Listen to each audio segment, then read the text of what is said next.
नमस्कार प्यारे विद्यार्थियों, सभी 10वीं क्लास के छात्र छात्राओं का एक बार पुनः रावतुल स्कूल में स्वागत है। और मैं आपका अनिल सर लेकर आपके सामने आपकी हिंदी क्लास पुनः हाजिर हो चुका हूं।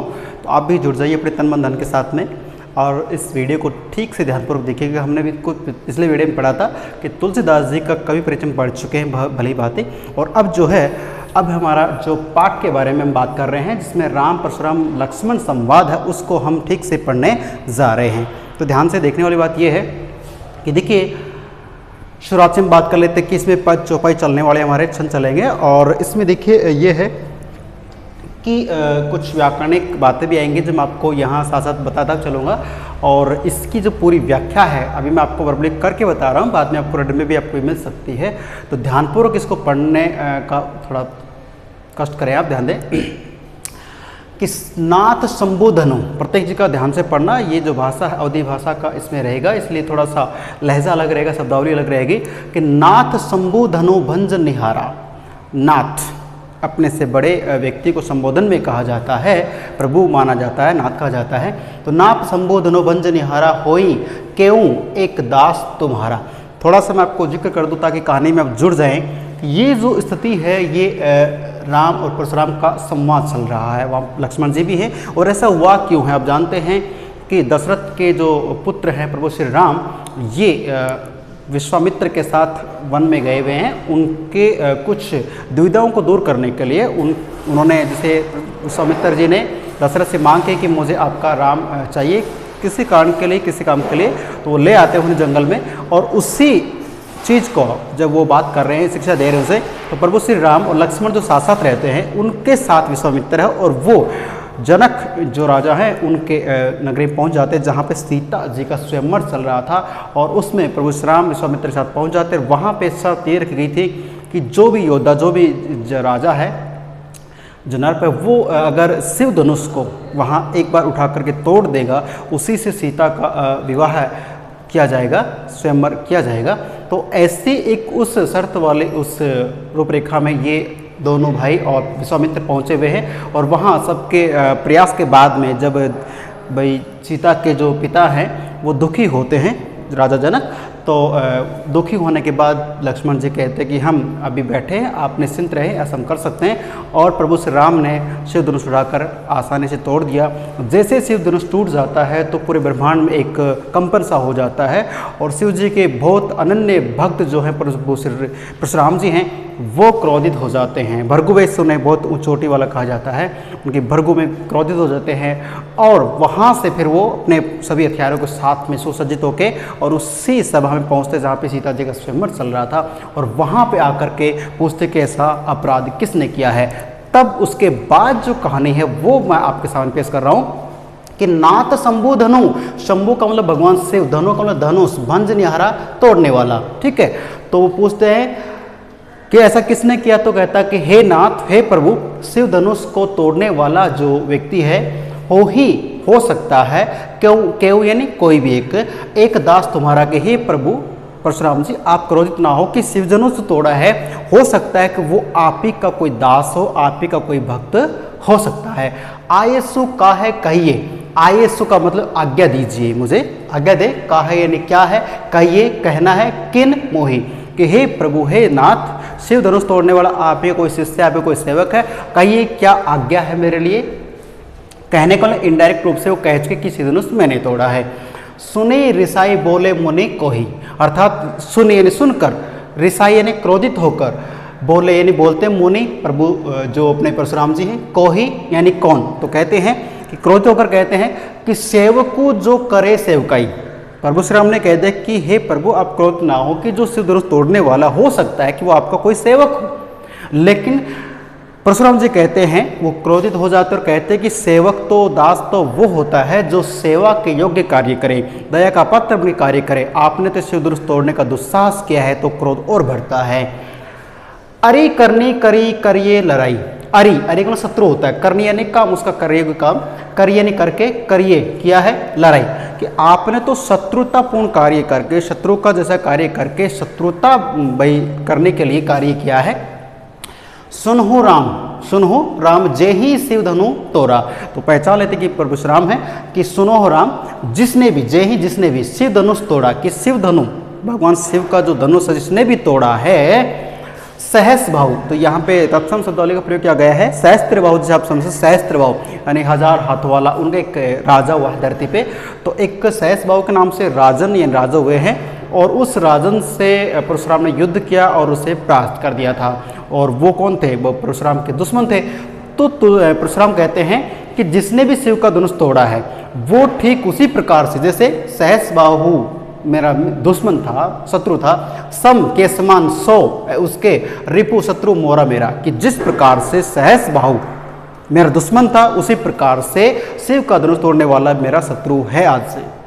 ध्यान दिया गया। सो बिलगाऊं, सो यानी इसलिए, बिलगाऊं यानी अलग हो जाए, बिहाई समाजा, कि मैं आपको संबोधन कर रहा हूँ, दुहाई दे रहा हूँ कि जो भी शिव का धनुष तोड़ने वाला है वो इस पूरी भरी सभा में, समाज यानी सभा में, पूरे इस सभा में से अलग हो जाए, साइड में यानी एक तरफ हो जाए।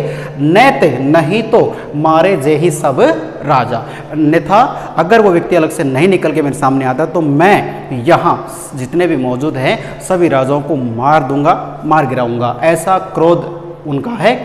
सुनी मुनि वचन लखन, और ऐसे क्रोधित वचन जब मुनि के सुनते हैं कौन? लक्ष्मण जी। और लक्ष्मण जी का स्वभाव जानते, इसमें बताया भी गया है कि प्रभु श्री राम वो शांत स्वभाव के हैं, प्रत्येक कार्य को सुनते समझते फिर करते हैं। और लक्ष्मण थोड़े से मतलब उतावले हैं, शीघ्रता कोई भी कार्य कर लेते हैं, और कहे जाते हैं कि हर समय उनके नाक पे गुस्सा रहता है, ऐसा कहते हैं। तो लक्ष्मण जी क्या करते हैं कि मुनि के वचन सुन करके क्या कहते हैं? मुस्काने और हंसने लग गए।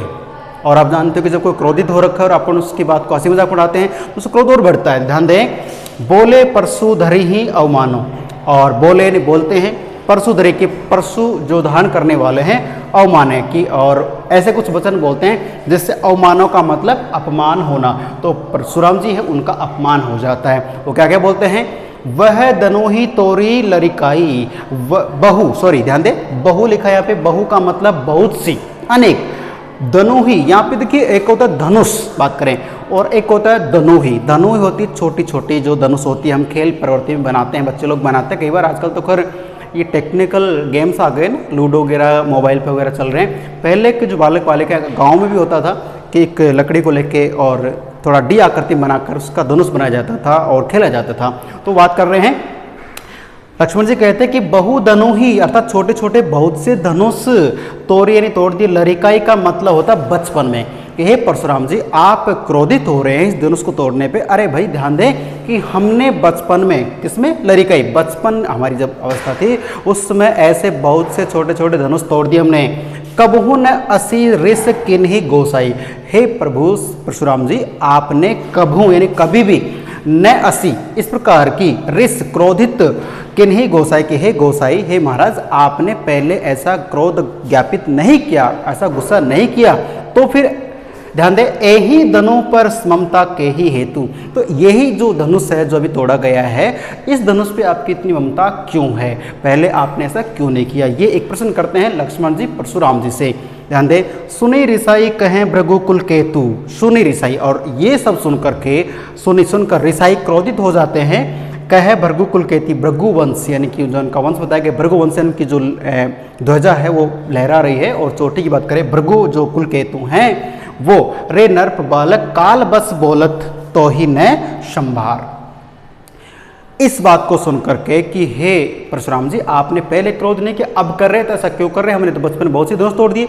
इस बात को सुन करके कि परशुराम को लगता है कि बालक है, ज्ञान नहीं है और ये जो धनुष सामान्य मान रहा है, इस बात पे क्रोधित होकर के परशुराम जी जो है वो कहते हैं, रे नर्प बालक, अरे मूर्ख बालक। एक नर्प राजा होता है, यहाँ पे बात करें मूर्ख।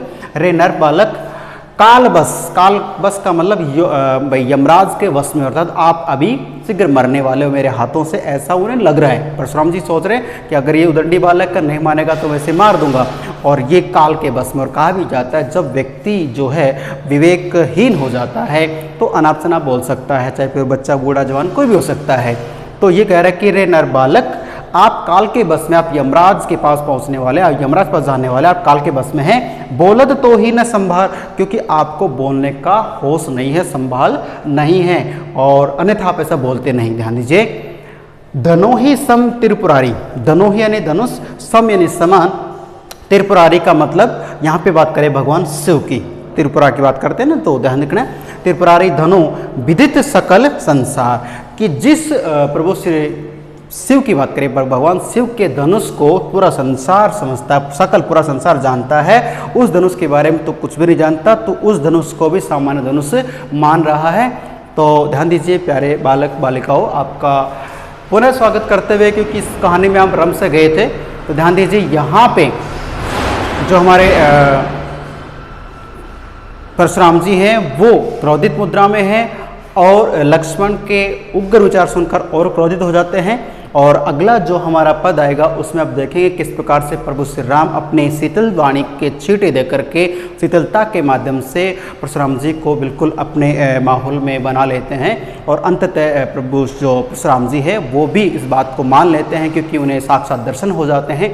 तो ये जो हम पद पढ़ रहे हैं, तो दशवरकृत जो है अवधी भाषा का प्रयोग किया गया है। और यहाँ पे देखिए मैं आपको बता दूं, जैसे कई जगह आपको रूप श्लेष अलंकार मिलेगा और भी अलंकार मिलेंगे, जब इसकी वह आपको विशेष में लिखाने वाला हूँ। लेकिन अभी मैंने इसका जो हिंदी अनुवाद किया है ये आपको पूर्ण समझ में आना चाहिए। एक बार वीडियो को आगे पीछे करके आप देख सकते हैं, बार बार इसे पढ़ सकते हैं, देख सकते हैं, ठीक है। और फिर भी अगर आपको कोई समस्या रहती है तो आप व्हाट्सएप पे भी कमेंट कर सकते हैं, उसका सोल्यूशन किया जाएगा। लेकिन एक ही मकसद है, आप बोर्ड क्लास के स्टूडेंट्स हैं, और जब भी आपके एग्जाम्स होंगे तो इस पार्ट में से अवश्य कुछ न कुछ आने वाला है। तो आज के लिए इस क्लास के लिए इतना रहेगा। धन्यवाद। जय हिंद, जय भारत।